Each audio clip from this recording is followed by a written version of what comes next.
Welcome back in another lecture of polity. For latest update, you can follow us on our Telegram channel or on our website that is www.auroraias.com. और अगर आप PGB batch join करना चाहते हैं या फिर आपकी कोई क्वेरी है तो आप इन नंबर्स पे कांटेक्ट कर सकते हैं। और इन बुक्स को परचेज करने के लिए you can check it on Flipkart and Amazon.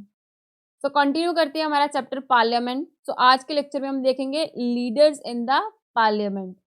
सबसे पहले है leader of the house. So under the rules of लोक सभा the leader of the house means a prime minister, यानी हाउस के लीडर कौन होंगे? प्राइम मिनिस्टर होंगे।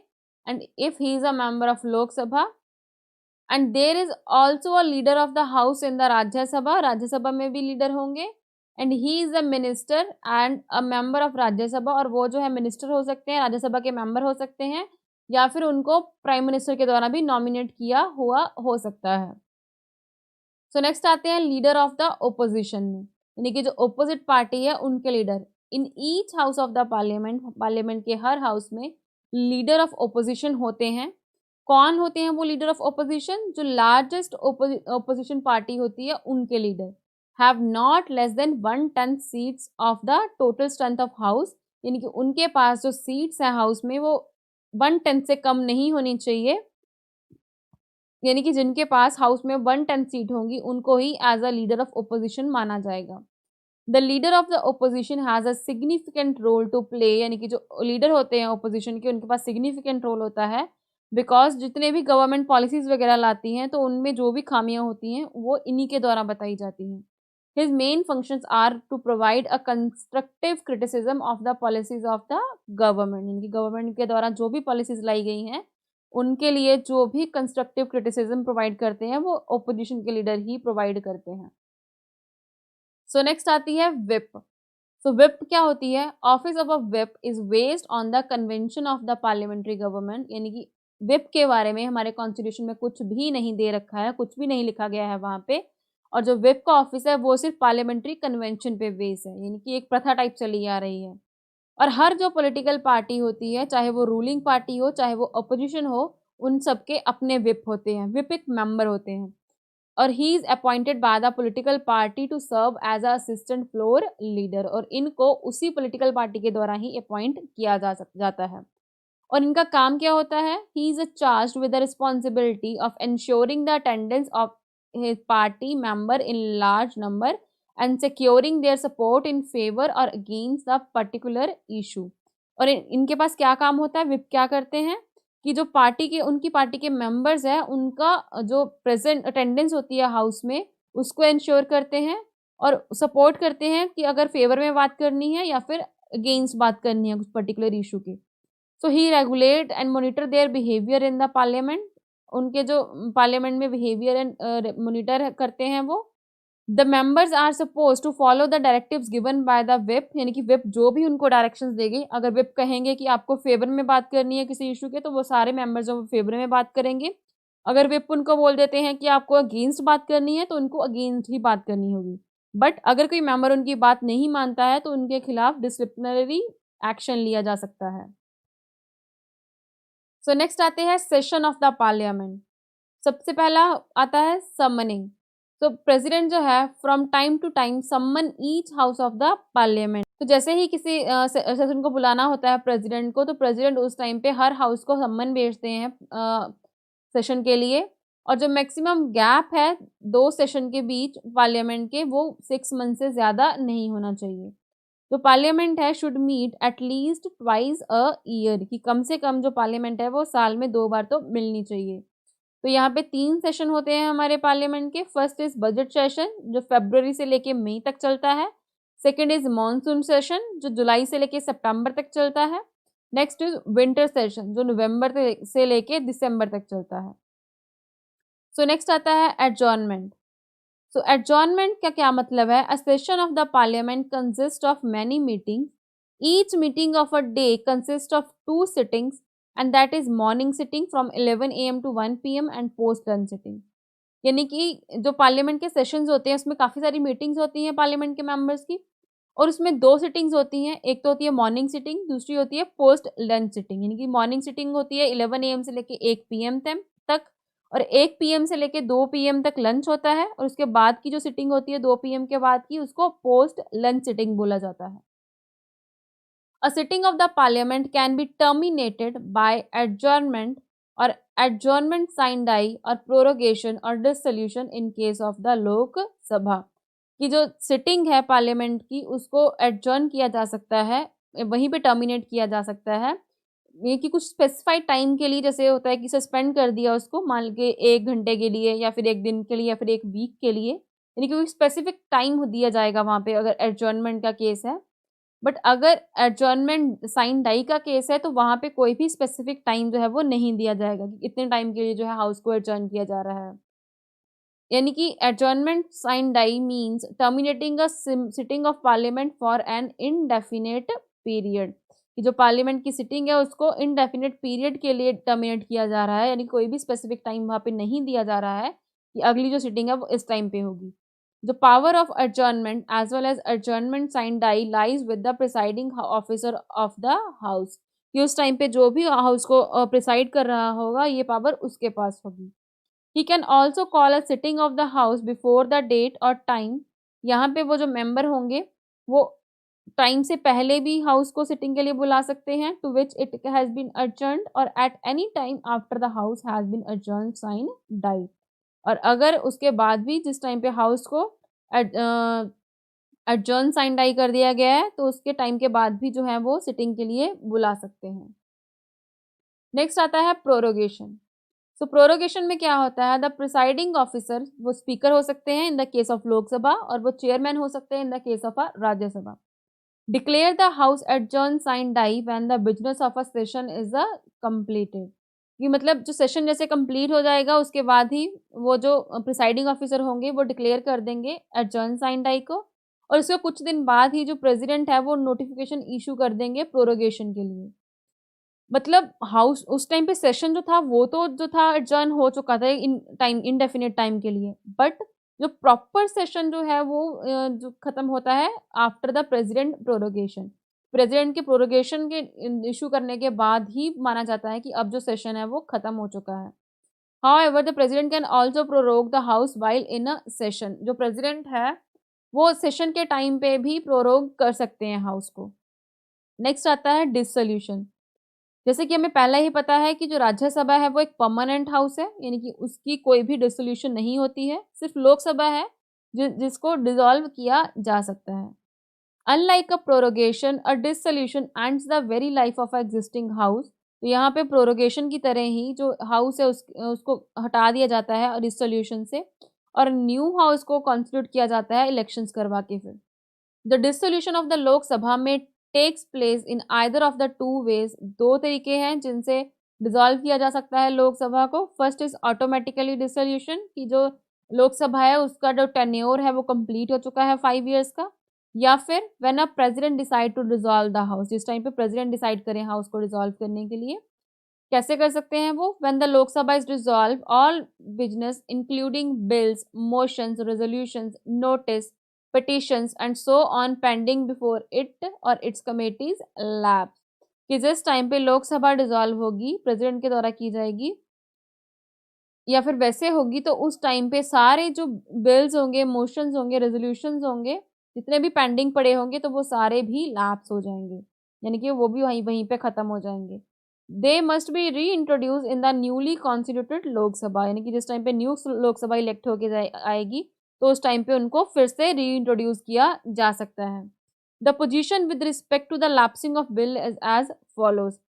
सो सबसे पहला है कि bill pending in the Lok Sabha lapse, यानी कि जो बिल लोकसभा में पेंडिंग है वो लैप्स हो जाएगा, चाहे उसको whether originating in the Lok Sabha या फिर उसको लोकसभा में ओरिजिनेट किया गया हो या फिर transmitted to it by the Rajya Sabha, यानी कि अगर उसको राज्यसभा को भी ट्रांसमिट कर दिया गया हो तब भी वो बिल जो है वो लैप्स हो जाएगा।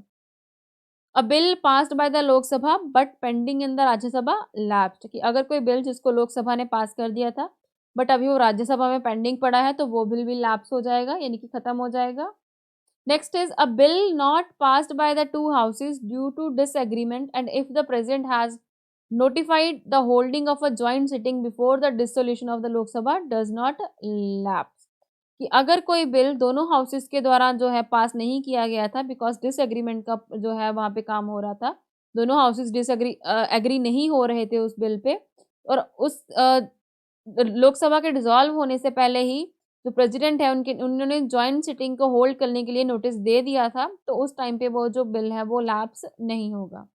अ bill pending in the Rajya Sabha but not passed by the Lok Sabha shall does not lapse, कि कोई ऐसा बिल जो राज्यसभा में पेंडिंग पड़ा है और उसको लोकसभा ने पास नहीं किया है, तो वो भी बिल जो है लैप्स नहीं होगा।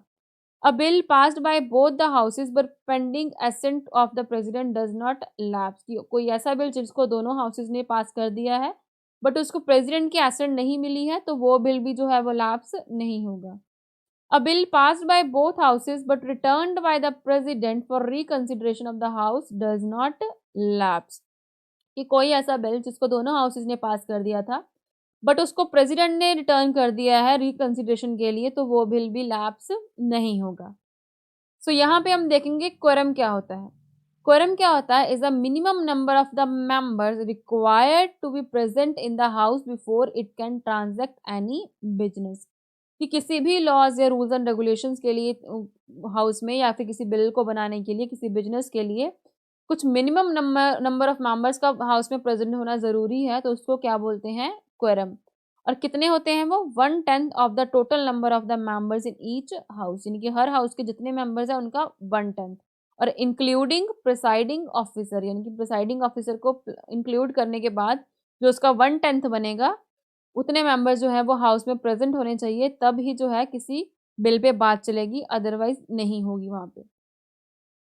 और इफ देयर इज नो क्वोरम, अगर वहाँ पे कोई क्वोरम नहीं बन रहा है मीटिंग के दौरान, तो ये ड्यूटी है प्रिसाइडिंग ऑफिसर्स की, तो वो चाहे तो हाउस को एडजर्न कर सकते हैं और चाहे to suspend the meeting until there is a quorum, कि वो चाहे तो मीटिंग को सस्पेंड भी कर सकते हैं, ये कह सकते हैं कि जब तक क्वोरम नहीं होगा तब तक मीटिंग नहीं होगी। नेक्स्ट आता है voting in the house. So all matters at any sitting of each house or joint sitting of both the house are decided by the majority of vote of the members present voting and excluding the presiding officers, कि जितने भी कोई matters होते हैं दोनों houses की sittings में या फिर जॉइंट सिटिंग्स होती है दोनों हाउसेस की, तो वो सारे मैटर्स जो हैं वो मेजॉरिटी ऑफ वोट से डिसाइड किए जाते हैं, जितने मेंबर्स प्रेजेंट होते हैं वहाँ पे जितने वोट करते हैं, एक्सक्लूडिंग द प्रिसाइडिंग ऑफिसर, यानी कि इसमें प्रिसाइडिंग ऑफिसर को नहीं जोड़ा जाएगा। और कुछ ही ऐसे मैटर्स हैं which are specifically mention in the constitution, जिनमें कॉन्स्टिट्यूशन में मेंशन किया गया है, जैसे कि impeachment of the president, amendment of the constitution, removal of the presiding officer of parliament, और इन चीज़ों के लिए जो है हमें स्पेशल मेजोरिटी की ज़रूरत पड़ती है, ऑर्डिनरी मेजोरिटी की नहीं, बिकॉज यहाँ पे जो है मोस्टली सारे जो मैटर्स थे वो ऑर्डिनरी मेजोरिटी से ही पास हो रहे थे, सिर्फ उसके लिए हमें मेजोरिटी चाहिए थी वोटिंग की, जितने मेंबर्स प्रेजेंट है जितने वोट कर रहे हैं। सो नेक्स्ट आता है language in the parliament. So इसमें क्या है कि the constitution has declared Hindi and English to be a language for the transacting business in the parliament, कि पार्लियामेंट में जितने भी जो भी बिल वगैरह पेश किए जाएंगे, जो भी बातें होंगी वो सारी हिंदी या फिर इंग्लिश में की जाएंगी। और उन्होंने जो प्रिसाइडिंग ऑफिसर्स थे can permit a members to address the house in his mother tongue, जो प्रिसाइडिंग ऑफिसर्स थे उन्होंने मेंबर्स को अपनी मदर टंग में बात करने के लिए भी परमिशन दे रखी थी। In both the houses, arrangements are to be made for simultaneous translations, though English was to be discontinued as a floor language after the expiration of 15th year from the commencement of the Constitution. यानी कि यहाँ पे जो था कि 1965 तक बोला गया था कि उसके बाद इंग्लिश को नहीं रखा जाएगा फ्लोर लैंग्वेज के लिए, but the official language act जो 1963 में आया उसने कंटिन्यू रखा इंग्लिश को along with the Hindi. So next आता है lame duck session. Lame duck session क्या होता है, it refer to the last session of the existing Lok Sabha, की जो लोकसभा है एग्जिस्टिंग लोकसभा उसके लास्ट सेशन को है जो है वो लैम डक सेशन बोला जाता है, और उसके बाद जो है न्यू लोकसभा चुन के आएगी और न्यू लोकसभा के जो है सेशन स्टार्ट होंगे। सो वो मेंबर जो उस टाइम पे एग्जिस्टिंग लोकसभा के मेंबर्स होते हैं हु कुड नॉट गेट री इलेक्टेड और टू द न्यू लोकसभा, यानी कि जो लोकसभा के न्यू लोकसभा आने वाली है उसके लिए री इलेक्ट नहीं हो सकते, उनको क्या बोला जाता है, लैम डक्स। सो नेक्स्ट आता है हमारा devices of a parliamentary proceedings की पार्लियामेंट्री प्रोसीडिंग्स के डिवाइसेस कौन कौन से होते हैं, यानी कि जिस टाइम पे पार्लियामेंट्री प्रोसीडिंग्स होती है तो उस टाइम पे क्या क्या होता है। सबसे पहला आता है हमारा क्वेश्चन आवर्स। जो सबसे पहला एक आर होता है पार्लियामेंट्री सिटिंग का इज स्लॉटेड फॉर दिस, वो क्वेश्चन आवर्स के लिए ही रखा जाता है। इस टाइम पे क्या होता है, जो मेंबर्स होते हैं वो क्वेश्चंस पूछते हैं और मिनिस्टर्स को यूजुअली उनके आंसर्स देने होते हैं। सो कितने टाइम्स के होते हैं वो, सबसे पहले होते हैं a starred question required an oral answer, कि किसी ने कोई क्वेश्चन पूछा तो उसका एज ही ऑरल आंसर दे दिया, और उसमें जो है सप्लीमेंट्री क्वेश्चंस भी पूछे जा सकते हैं। जैसे कि अभी किसी ने क्वेश्चन पूछा, उसका आंसर दिया मिनिस्टर ने, तो फिर से उसका उसी के बारे में कोई क्वेश्चन जो है पूछा जा सकता है, जिसको सप्लीमेंट्री क्वेश्चन बोलते हैं। नेक्स्ट आता है an unstarred question, that is required a written answer, यानी कि जिसमें कोई रिटर्न आंसर देना होगा। अगर आप मिनिस्टर से किसी ने कोई क्वेश्चन पूछा तो उस मिनिस्टर को जो है उनको रिटर्न आंसर देना होगा उसका, और इसमें सप्लीमेंट्री क्वेश्चन जो है वो नहीं पूछा जा सकता। नेक्स्ट आता है short notice question. Short notice question क्या हमें क्या होगा, is one that is asked by giving a notice of less than a 10 days, कि अगर आपको कोई क्वेश्चन पूछना है तो उसके लिए आपको 10 दिन से पहले जो है नोटिस देना होगा, और इस नोटिस का आंसर भी जो है वो ऑरली दिया जाएगा। In addition to the ministers the question can also be asked by the private members. तो यहाँ पे जो प्राइवेट मेंबर्स हैं, यानी कि जो मिनिस्टर्स नहीं हैं, वो किसी ओपोजिशन पार्टी के मेंबर्स हैं, वो भी जो है वो क्वेश्चन पूछ सकते हैं यहाँ पे। सो नेक्स्ट आता है जीरो आवर्स। तो क्वेश्चन आवर्स के बाद क्या होता है हमारा जीरो आवर। तो जीरो आवर क्या होता है, is not mentioned in the rule of procedure. इसको रूल ऑफ प्रोसीजर में जो है मेंशन नहीं किया गया है, ये खुद से इनोवेट किया गया था। ये इंडियन इनोवेशन है in the field of parliamentary procedure since 1962, यानी कि 1962 से इस जीरो आवर को ऐड किया गया था। इसमें क्या होता है, ये फॉर्मल इनफॉर्मल डिवाइस है available to the member of parliament to raise matter without any prior notice, कि कोई भी ऐसा जो अर्जेंट काम है, किसी इंपॉर्टेंट टॉपिक पे आपको कोई डिस्कशन करनी है, तो उस चीज को वहाँ यहाँ पे किया जाता है बिना किसी नोटिस के, और ये जो सेशन है वो immediately after the question hour ही स्टार्ट हो जाता है। सो उसके बाद नेक्स्ट आता है मोशंस। तो यहाँ पे क्या होगा मोशन में, कि जो हाउस है वो एक्सप्रेस करेंगे इट्स डिसीजंस और opinions on various issues through the adoption और rejection of the motions moved by either minister और अ प्राइवेट मेंबर्स। तो यहाँ पे जो हाउस होंगे वो अपने डिसीजंस एंड ओपिनियंस को बताएंगे, अगर किसी भी मोशन को अडॉप्ट करना है या फिर रिजेक्ट करना है, जिसको किनके द्वारा मूव किया गया है, किसी मिनिस्टर के द्वारा या फिर किसी प्राइवेट मेंबर के द्वारा। So the motions moved by the member to raise discussion on various matters fall into three categories. तो motion की तीन categories होती है। सबसे पहली है substantive motion। ये जो होते हैं वो self contained independent proposals होते हैं, जो डील करते हैं किसी important matter के साथ, जैसे कि प्रेसिडेंट की impeachment हो गई या फिर चीफ इलेक्शन कमिश्नर को रिमूव करना हो। नेक्स्ट आते हैं सब्स्टिट्यूट मोशन। सब्स्टिट्यूट मोशन में क्या होता है, it is a motion that is moved in substitution of an original motion, की जो ओरिजिनल मोशन था उसके सब्स्टिट्यूशन में इस मोशन को मूव किया जा रहा है, and it adopted by the house and it supersede the original motion, यानी कि जो इसको जो हाउस के द्वारा अगर अडॉप्ट कर लिया जाए तो जो ओरिजिनल मोशन था उसको ये सुपरसीड करेगा, यानी कि उसके ओरिजिनल मोशन नहीं चलेगा, ये चलेगा उसकी जगह पे। नेक्स्ट आते हैं सब्सिडरी मोशन। सब्सिडरी मोशन में क्या होता है, it is a motion that by itself has no meaning, जिसका खुद में कोई मीनिंग नहीं होता, and cannot state the decision of the house without the reference to the original motion. और जो डिसीजन है हाउस का उसको स्टेट नहीं कर सकता है बिना ओरिजिनल मोशन को रेफरेंस किए। नेक्स्ट आता है क्लोजर मोशन। क्लोजर मोशन में क्या होता है, it is a motion moved by the member to cut short the debate on a matter before the house, कि कोई ऐसा मैटर जिसपे बहुत ज्यादा डिबेट हो रही थी तो वहां पे उसको इस मोशन से क्लोज किया जा सकता है, कहा जा सकता है इस पे कि अब डिबेट बंद कीजिए और अब डायरेक्ट इस मैटर पे वोटिंग करवा लीजिए। If the matter is approved by the house, अगर इस मोशन को हाउस अप्रूव कर दे तो उस मैटर पे जो डिबेट है वो खत्म हो जाएगी और उसके बाद उस पर इलेक्शन वोटिंग की जाएगी। नेक्स्ट आता है प्रिविलेज मोशन। सो प्रिविलेज मोशन में क्या होता है, if it is concerned with the breach of parliamentary privileges by the ministers, कि यहाँ पे अगर ये किस चीज से कंसर्न रखता है कि अगर मिनिस्टर्स जो हैं वो किसी पार्लियामेंट्री प्रिविलेजेस को ब्रीच कर रहे हों, it is moved by the member when he feel that a minister has committed a breach of the privileges of the house, कि अगर ये कौन मूव कर सकता है, कोई भी मेंबर पार्लियामेंट का, जिस टाइम पे उसको ये लग रहा हो कि जो मिनिस्टर हैं वो ब्रीच कर रहे हैं किसी भी हाउस की प्रिविलेजेस को।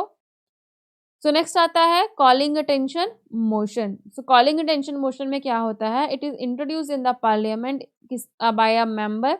तो ये पार्लियामेंट में इंट्रोड्यूस किया जाता है किसी भी मेंबर के द्वारा, to call the attention of a ministers to matter of urgent public importance. अगर उनको यहाँ पे किसी पब्लिक जो बहुत ज़रूरी पब्लिक इंपॉर्टेंस का मैटर है उस पर ध्यान दिलाना हो मिनिस्टर्स का, तो उस चीज़ के लिए इस मोशन को इंट्रोड्यूस किया जाता है। नेक्स्ट आता है एडजॉर्नमेंट मोशन। एडजॉर्नमेंट मोशन में क्या होता है, it is introduce in the parliament to draw attention of the house to a definite matter of urgent public importance, same like calling attention motion, कि यहाँ पे भी ये भी पार्लियामेंट में इंट्रोड्यूस किया जाता है। अगर आपको जो मिनिस्टर्स हैं, हाउस है, अगर किसी हाउस की अटेंशन दिलवानी है आपको किसी पब्लिक इंपॉर्टेंट पब्लिक ओपिनियन पे, तो यहाँ पे हमने देखा कि हमें मिनिस्टर्स की अटेंशन दिलवानी है, यहाँ पे हाउस की बात की गई है। And need the support of 50 members to be admitted. तो यहाँ पे अगर 50 मेंबर्स इसकी सपोर्ट में करेंगे तो ये जो एडजॉर्नमेंट मोशन है वो पास हो जाएगा, इंट्रोड्यूस हो जाएगा वहाँ पे। The discussion on an adjournment motion should last for not less than 2 hours and 30 minutes। यानी कि अगर आपको एडजॉर्नमेंट मोशन पर डिस्कशन करनी है तो वो सिर्फ 2.5 घंटे के लिए ही चलेगी। नेक्स्ट आता है non confidence motion. Non confidence motion के बारे में आर्टिकल 75 में दे रखा है। Article 75 of the constitution says that the council of minister shall be collectively responsible to the Lok Sabha, की यहाँ पे जो काउंसिल ऑफ मिनिस्टर है वो अपने काम के लिए रिस्पॉन्सिबल होगी लोकसभा को। इसका क्या मतलब है कि मिनिस्ट्री से स्टे इन ऑफिस, की जो मिनिस्ट्री है वो तब तक ही ऑफिस में रहेगी जब तक so as it enjoy confidence of the majority of members of the Lok Sabha, यानी कि जिस टाइम पे उनको मेजोरिटी है, कॉन्फिडेंस ऑफ मेजोरिटी एंजॉय कर रहे हैं, वो तब तक ही मिनिस्ट्री जो है वो ऑफिस में रहेगी। अगर लोकसभा जो है वो can remove the ministry from the office, अगर वो Lok Sabha no confidence motion pass कर दे तो उस टाइम पे जो मिनिस्ट्री है उसको अपना अपना ऑफिस जो है वो रिमूव करना पड़ेगा। और इस मोशन के लिए भी कम से कम 50 मेंबर्स की एडमिशन चाहिए होगी, 50 मेंबर्स इसके सपोर्ट में हो। तो नेक्स्ट आता है कॉन्फिडेंस मोशन। कॉन्फिडेंस मोशन जो है, motion of a confidence has come up as a new procedural device. तो ये एक न्यू प्रोसीजरल डिवाइस की तरह ऐड किया गया है to cope up with the emerging situation, जो सिचुएशंस इमर्ज हो रही हैं, और fractured mandate resulting in a hung parliament, यानी कि हंग पार्लियामेंट की जो सिचुएशंस रिजल्ट इमर्ज हो रही हैं उनके साथ कोप अप करने के लिए इस मोशन को लाया गया है। नेक्स्ट आता है सेंश्योर मोशन। सेंश्योर मोशन में क्या होता है, it can be moved against an individual minister. ये जो मोशन है वो किसी इंडिविजुअल मिनिस्टर या फिर ग्रुप ऑफ मिनिस्टर्स के अगेंस्ट मूव किया जा सकता है। And it is moved for censuring the council of minister for specified policy and action. तो ये किस चीज़ के लिए मूव किया जा सकता है, किसी स्पेसिफिक पॉलिसी या फिर एक्शन के लिए काउंसिल ऑफ मिनिस्टर के against. If it is passed in the Lok Sabha, अगर लोकसभा के में पास हो जाए ये, the council of minister need not resign from the office. तो काउंसिल ऑफ मिनिस्टर को अपने ऑफिस से रिजाइन नहीं करना पड़ेगा। नेक्स्ट आता है मोशन ऑफ अ थैंक्स। तो जो फर्स्ट सेशन होता है आफ्टर जनरल इलेक्शन, जैसे ही लोकसभा की इलेक्शंस होती है उसके बाद जो फर्स्ट सेशन होता है, and the first session of every physical year, और हर साल का जो फर्स्ट सेशन होता है उनको कौन एड्रेस करते हैं, प्रेसिडेंट करते हैं, और इस चीज़ के बारे में हमने पहले भी बात की थी। और in this address the president outline the policies and program of the government in preceding year and ensuring years। तो इस एड्रेस में प्रेसिडेंट क्या करते हैं, जो भी गवर्नमेंट की आने वाली पॉलिसीज या प्रोग्राम है उनके बारे में बात करते हैं। नेक्स्ट आता है no day yet named motion. So it is a motion that has been admitted by the speaker. इनको कौन एडमिट करता है, स्पीकर करते हैं, but no date has been fix for its a discussion. Discussion के लिए कोई भी डेट जो है वो फिक्स नहीं की गई है।